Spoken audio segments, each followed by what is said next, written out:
5 টাকা। আর এই শাড়ির আঁচলে 5 টাকা। তাহলে কত হলো? মোট আজ 10 টাকা জমিয়েছি। মা, এই ভারটাকে ভরতে কতদিন সময় লাগবে? এই জীবনে এ ভার জমাতে পারবো কিনা সন্দেহ আছে, তবে আমি খুব চেষ্টা করব। এ ভার যদি আমি ভর্তি করতে পারি তবে তোকে একটা শহরে নিয়ে গিয়ে ভালো স্কুলে ভর্তি করব। মা, আমি ভালো স্কুলে পড়বো? হ্যাঁ বাবা। আয় সাবিত্রী, মুরগি দুটো কই রে? আরে হাটে মুরগি দুটো বিক্রি করব। ডিম দেওয়া মুরগি দুটো তুমি বেচে দেবে? আরে কটা ডিম দেয় তোর মুরগি দুটো? একটাও তো চোখে দেখি না। আরে আজকে ডিম কটা দে, হাটে বিক্রি করে আনি।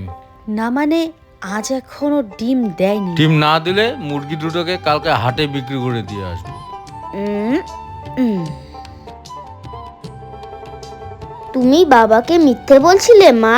এই মিথ্যেটা না বললে তোর বাবা এই কটা ডিম হাটে নিয়ে বিক্রি করে দিত। এই ডিম বিক্রি করলে বাবা আমাদের একটাও টাকা দিত না। নে এবারে এই কটা ডিম পুটির মাকে গিয়ে দিয়ে আয়। ডিম কটা বিক্রি করে ভাড়ে জমাতে পারবো।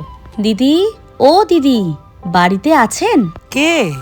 বলছি ভালো কটা ঝুড়ি আর কুলো এনেছি, বেশি একটা দাম না, এই 10 টাকা করে।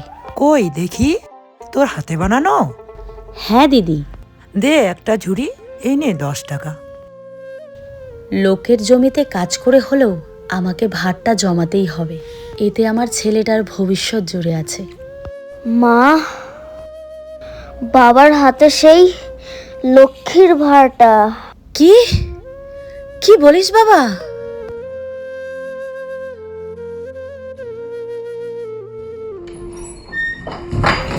আমাকে না জানিয়ে টাকা জমানি? হ্যাঁ, দেখ কেমন লাগে। তুমি কি করলে?